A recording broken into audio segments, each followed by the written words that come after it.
Welcome to the emotional grammar video about fear setting. Fear setting is not mine. Emotional grammar I developed, but fear setting really comes from Tim Ferris, who wrote the 4-Hour Week and Tools of Titans. And Tim Ferris is very interested in the stoic philosophers, and that's all about kind of facing your fears. So I used it, and Tim talks about it in a TED talk when he was in a suicidal time. And I'm really grateful, as people generally know, my daughter took her life, and I wish she'd known about fear setting. I think it would have been good for her. So write down what you're afraid of. So it might be setting up a new business, it might be asking out a girl. So write it down, and then what you're going to do is you're going to write down the worst case scenario that can happen. So write 10 things, at least 10 things. I think Tim says 20, but at least 10 things that might happen. So you ask her out, she says no, yeah? She laughs in your face, and she tells a friend. Your friends laugh at you, yeah? These are all things that are possible, okay? So that's kind of on your mind. It's kind of, as I say, it's the elephant in the room. Now, the other thing you should do is, like, if it's a business, like, you might lose all your money, yeah? That's one of the big things that everyone's afraid of. You might, what else? You might lose all your family's money. You might lose respect of your friends. So just write them down, like, get them out. We know that naming things is good for reducing fear. Okay, what can you do to prevent the worst case scenario? Well, what you're going to do now is you've already written down what could possibly happen. So asking the girl out is, okay, what could you do? Well, you could tell your friends, like, I'm going to ask her out, and so they would know, and you could just you could see how you might feel. You could ask your girlfriends, yeah. If you're a guy and asking a girl out, you might ask your girlfriends, how often do they laugh in a guy's face, and if they ever had, and what they were thinking. So you could do something to kind of prevent that, so you kind of know what's coming to you. In the case of a business, you could make sure that you've done your business planning properly, done your financial plans. You could also do things in a slower way so you don't make such a big financial risk, and so on.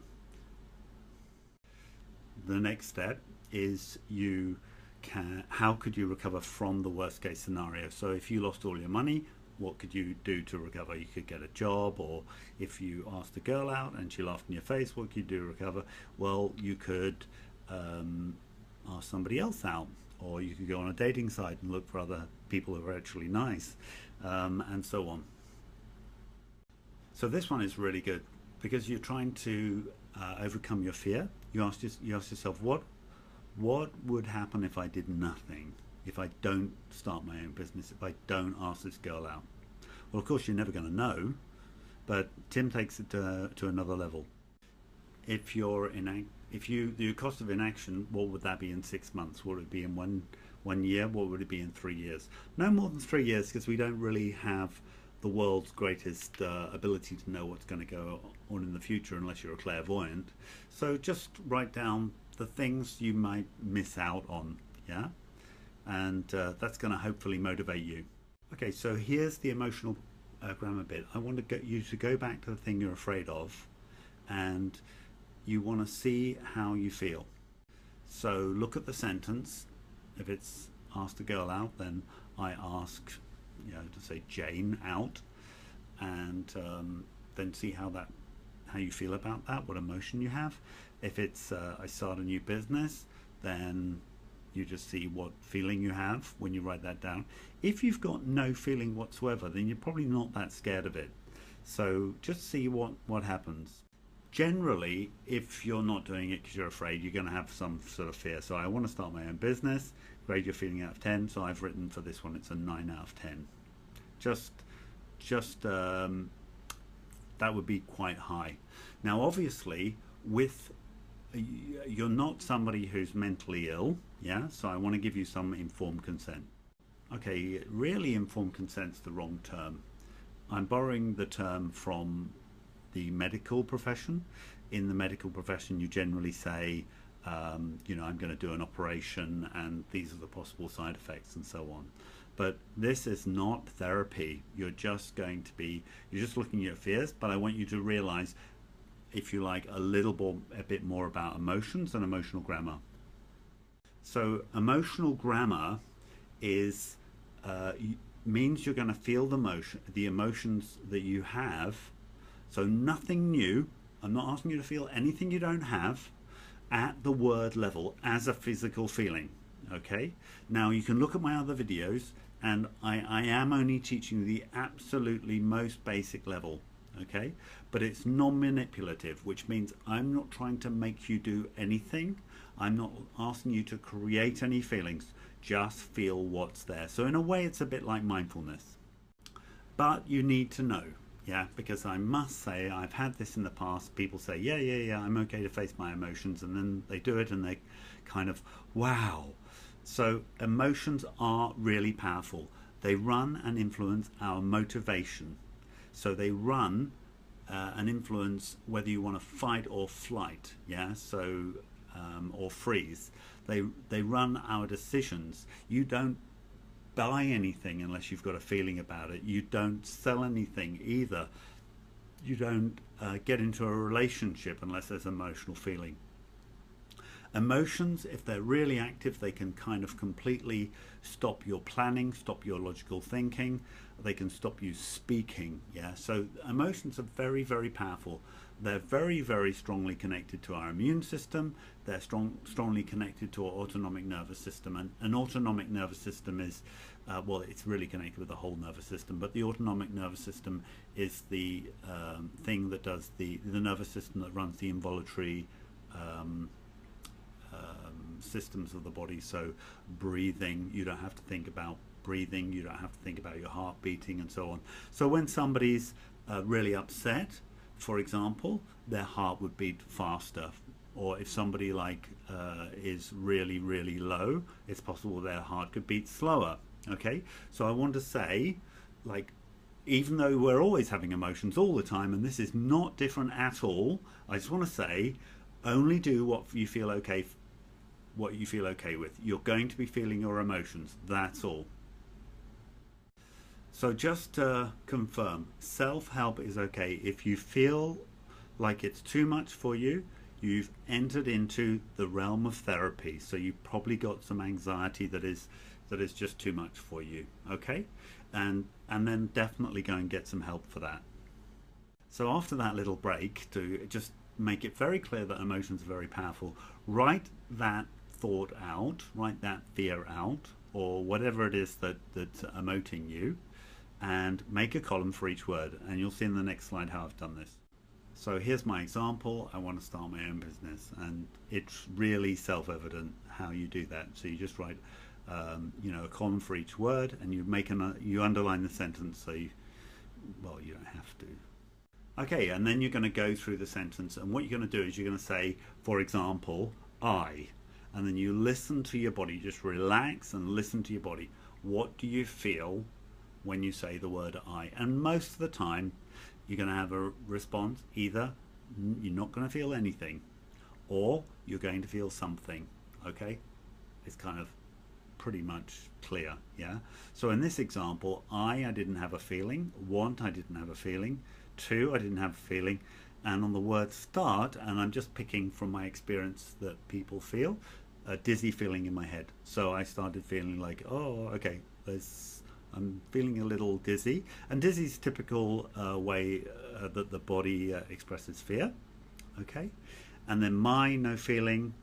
Own, no feeling. And the last one, business. I say business, and I listen inside the body, and I have this sick feeling in my tummy, in my stomach. So I just write down sick feeling in my stomach. The next step is the mindful review. So basically, you now know the words which are carrying the emotion. That in a way, that the sentence as a whole is fear, say 9 out of 10 in my example, but now you know which words are specifically holding that charge. So in the mindful repetition, you repeat the words that have no charge as they are, I, want, to, and then at that word that you feel if you like a physical emotion too, you say dizzy feeling in my head. In fact, you don't say it, you just got to feel it, which you can see nicely written in red on my slide. My own, and then feel sick feeling in my stomach. If you say it, it's fine, but the most important thing is you feel it. In a way, you recreate it. Now I want you to forget the words at the top, yeah, so that you're not worried in the dizzy feeling in my head about the start, yeah, and you're not worried about business in your sick feeling in my stomach. Okay, do you get that?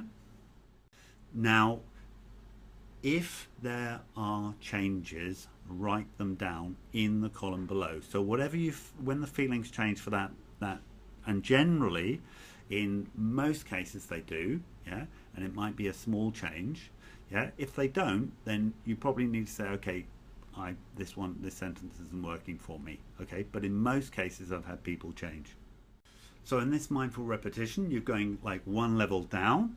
So here we are, and it changed. So it's I want to, dizzy feeling in my head, my own sick feeling in my stomach.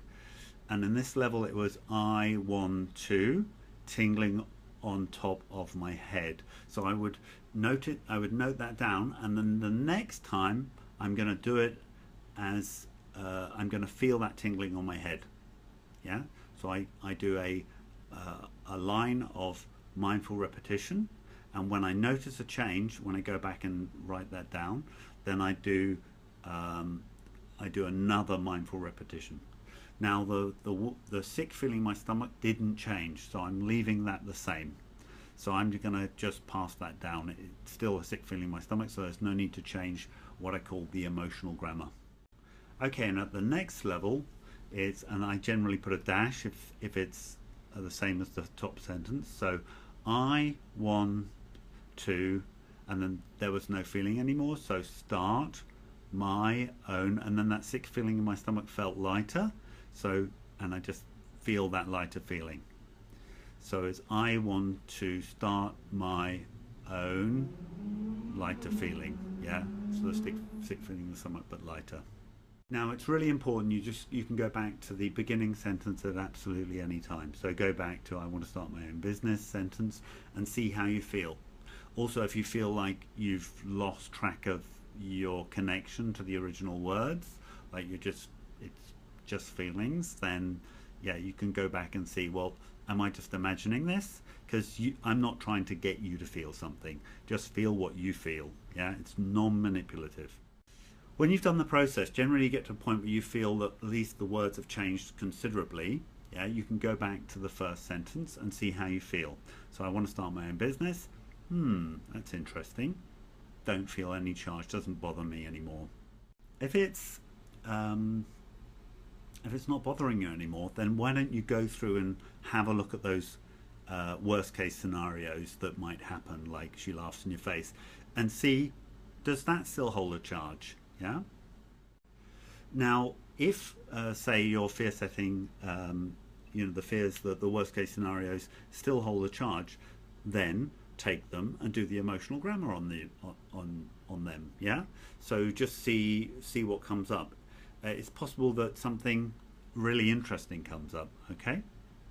Now, I've been developing emotional grammar for 3 years. This is the most basic level of this method. Okay, so I'm written a book. I'm looking for a publisher at the moment.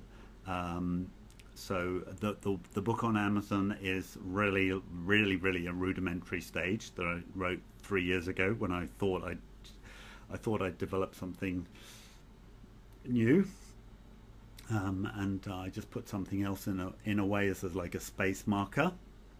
But you're welcome to go to emotionalgrammar.com. And you're welcome to look at the other videos. They'll give you some more ideas about emotional grammar, and there's a PDF you can download. And drop me an email. Yeah, let me know what you'd like to, what else you'd like to learn about, what else you'd like emotional help with.